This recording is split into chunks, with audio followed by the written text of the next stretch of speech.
Okay, students, resources and development, class 10th, the first lesson of geography. You all know what is resource, that is everything available in an environment which can be used to satisfy our needs, provided it is technologically accessible, economically feasible and culturally acceptable can be termed as resource. क्या मतलब हुआ इसका? वो सारी चीज़ें जो हमारी आवश्यकताओं की पूर्ति करती हैं, साथ में कारण दिया हुआ है कि जिसको हम पा सकें, जो इकोनॉमिकली हमें बनाया जा सके और कल्चरली सांस्कृतिक रूप से वो हमें मान्य भी हो. देखिए आप ध्यान से, तो there is interdependent relationship between nature, technology and institutions. किसी भी रिसोर्स को हम किस प्रकार से उसका उपयोग कर पाते हैं, उसके लिए 3 चीज़ों को समझने की ज़रूरत है. ह्यूमन बीइंग सेंटर में कर दिया जाए तो टेक्नोलॉजी का उपयोग करता है वो, और संस्थाओं के माध्यम से हम नेचर का दोहन कर पाते हैं. Human beings interact with nature through technology and create institutions to accelerate their economic development.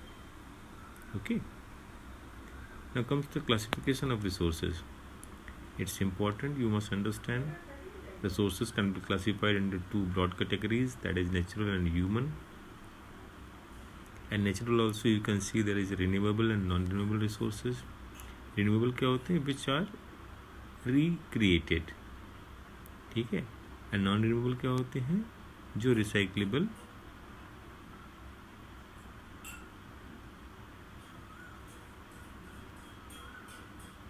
Non renewable क्या होती है? जो उनको कि हम बहुत दिनों बाद बना सकते हैं या जिनको बनने में बहुत ज़्यादा समय लग जाता है.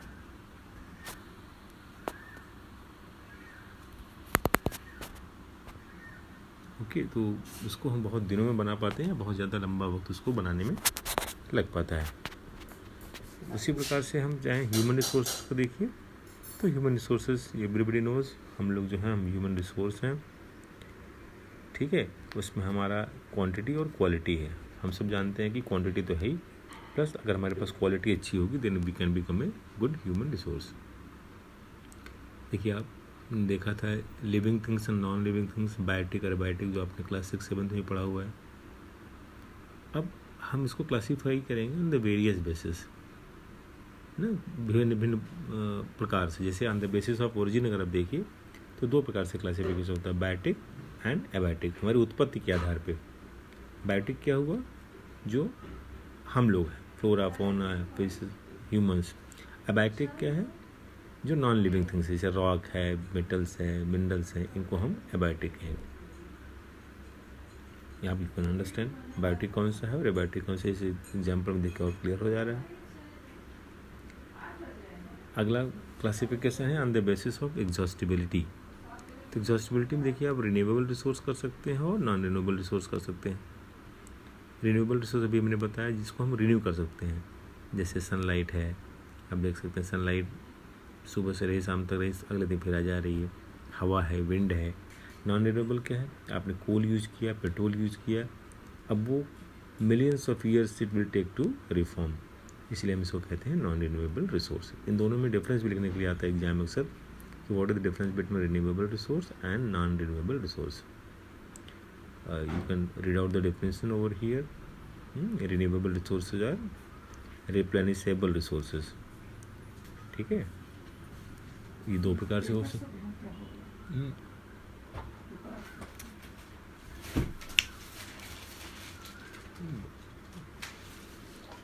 रिन्यूएबल रिसोर्स का वो आप रीड आउट कर सकते हैं उसके. ठीक है, नॉन रिन्यूएबल रिसोर्स भी लिखा हुआ है, फॉर्म्ड ओवर ए सस्टेनेबली लॉन्ग जियोलॉजिकल टाइम, बहुत ज़्यादा समय इनको लगता है.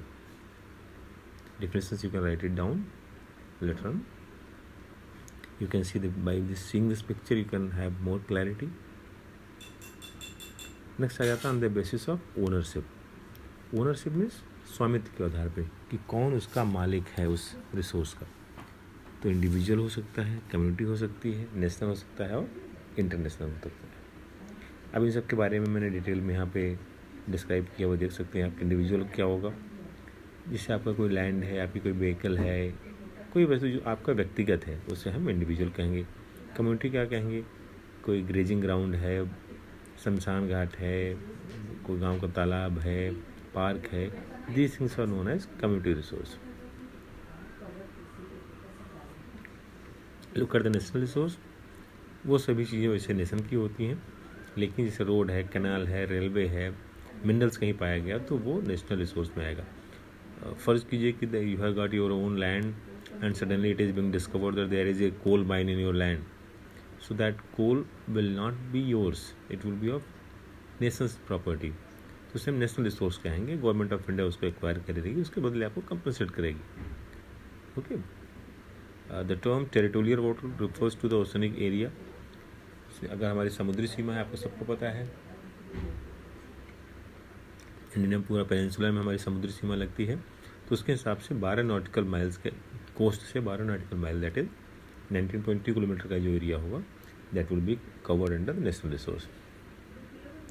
International resource again when the various countries come together and form, जैसे कई देश एक साथ उनका वाटर बॉडी एक साथ निकल रहा है, तो वो आपस में समझौता करके एक एक्सक्लूसिव इकोनॉमिक जोन क्रिएट कर सकते हैं. ठीक है, तो उसे हम कहेंगे इंटरनेशनल इंस्टीट्यूशन के द्वारा वो रिसोर्स बनाया गया. जैसे oceanic resources beyond 200 kilometre of exclusive economic zone which belong to the open ocean had and no individual country can utilise this without the concurrence of international institutions. वैसे ही आप यहाँ देख सकते हैं एग्जाम्पल, इंडिविजुअल कम्युनिटी और resource का. Next आ जाएगा द बेसिस ऑफ डेवलपमेंट. विकास के आधार पर हम रिसोर्सेज को कैसे क्लासीफाई कर सकते हैं. तो potential resource, developed resource, stock resource and reserve resource. Potential resource क्या है? ऐसा लगता है कि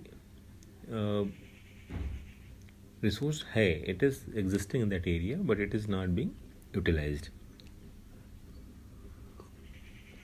एग्जाम्पल देखिए आप, विंड एनर्जी है, सोलर एनर्जी है, पर्याप्त मात्रा में है but it is not being utilised, means वो हम पोटेंशियल रिसोर्स कहेंगे. डेवलप्ड रिसोर्सेज क्या होती हैं? वो रिसोर्स हैं which are being surveyed and determined by the utilization of both the qualitative and quantitative. Development of resource depends upon technology and level of feasibility. Developed resource हम उसे कहें जो ऑलरेडी जिसके बारे में हमको टेक्नोलॉजी का पता है और उसका उपयोग हम कर रहे हैं. स्टॉक और रिजर्व में बहुत थोड़ा सा डिफरेंस है. Stock refers to materials in the environment which have the potential to satisfy human needs, but human beings do not have the appropriate technology to access these. मतलब हमारे वातावरण में रिसोर्स है तो, लेकिन अप्रोप्रिएट टेक्नोलॉजी हमारे पास प्रौद्योगिकी नहीं है उसका उपयोग करने के लिए. रिजर्व क्या होता है? ये भी सबसेट ऑफ स्टॉक है, लेकिन इसमें क्या होगा कि आपके पास वो रिजर्व रिसोर्सेज हैं, you are not using because you are keeping it the safe. जैसे हम अपने बैंक में पैसा रखते हैं, पैसा तो है हमारे पास, बैंक में रखा हुआ है, तो रिजर्व किया हुआ उसे, लेकिन उसको हम जब चाहें यूज कर सकते हैं. देखिए आप, जो ह्यूमंस हमारे रिसोर्सेज का इनडिस्क्रिमिनेट यूज हम लोग कर रहे हैं, अंधाधुंध उपयोग कर रहे हैं संसाधनों का, उससे बहुत सारी समस्याएं उत्पन्न हो रही हैं. Like many resources got depleted, समाप्त होते जा रहे हैं, like forest and all. Resources got accumulated in the hands of few people, the society is divided into rich and poor. कुछ लोगों के पास, कुछ लोग ही उसके स्वामी बनते जा रहे हैं रिसोर्स का, जिसकी वजह से आप ध्यान से देखिए तो बहुत बड़ी खाई गरीब और अमीर के बीच में बनती जा रही हो. और तीसरा जो सबसे इम्पोर्टेंट पॉइंट है वो ग्लोबल वार्मिंग, ओजोन लेयर का हटना, उसके बारे में हम सब जानते हैं, काफ़ी चर्चा हो चुकी है इस विषय पे. Yes, a very important concept is sustainable development, सतत विकास. What is the sustainable development? इसमें दो बातें सबको ध्यान रखनी है. सस्टेनेबल डेवलपमेंट का मतलब होता है the two things you must remember. One is do not degrade your environment, अपने वातावरण को हम खराब नहीं करेंगे. Secondly save enough for the future generation, आने वाले पीढ़ियों के लिए पर्याप्त बचा करके रखेंगे. ये दो कंपोनेंट अगर उसमें आ जाता है तो उसे हम कहते हैं sustainable development. Development should be such which sustains. हमें डेवलपमेंट ऐसा नहीं चाहिए जो हमारा विनाश कर दे. Next point comes resource planning. Development भी करना है, सस्टेनेबल डेवलपमेंट भी होना चाहिए, रिसोर्सेज ख़राब भी नहीं होने चाहिए। For that you need to have a proper planning. कुछ लोग कह सकते हैं साहब फिर तो रिसोर्सेज यूज ही नहीं करें, हम जंगल नहीं यूज करें, संसाधनों का उपयोग बंद कर दें, कोयला नहीं यूज करें, कोई पोल्यूशन नहीं होगा एंड सब कुछ बचा रहेगा फ्यूचर के लिए। That is not correct. You need to have a development, for that you must be having a proper planning, that is known as resource planning. Resource planning में 3 चीज़ें आएंगी। First is identification and listing of resources. ये ढूंढना कि साहब कौन सा resource कहाँ पर है, उसके वर्गीकरण करके उसका विवरण तैयार करना। Second one is planning for exploitation.